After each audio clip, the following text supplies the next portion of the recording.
Magandang umaga po kapamilya, ito po si Father J-Boy at tayo na po at magkape at pandasal. Hindi lamang kapanglawan ang panahon ng Lent o Kwaresma. May kakaibang saya ang panahon ng Kwaresma.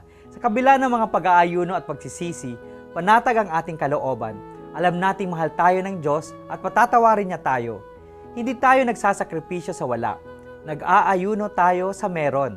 May pinatutunguhan ang ating mga ginagawa para sa Diyos. Sapagkat ang Diyos ay mapagpatawad. Walang hanggan ang kabaitan at hindi kailan may mabilis magalit. Pinapangako ng may kapal ang kapatawaran at pagbabagong buhay sa mga taong tunay ang pagsisisi. Sa Kwaresma, pinagdiriwang natin ang ganitong ugali ng ating Panginoon. Ang Lent sa Anglo-Saxon ay nangangahulugang spring o tagsibol.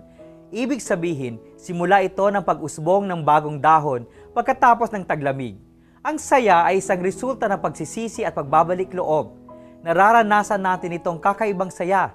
Pagkatapos patawarin tayo ng ating mga magulang o mga kaibigan, magaan ang ating pakiramdam.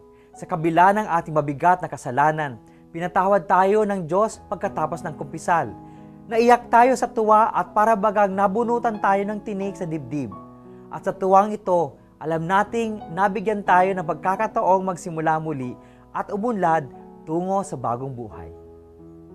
Ipagdasal natin na makita natin ang mas malalim na saya kapag muli tayong magbalik loob sa Diyos.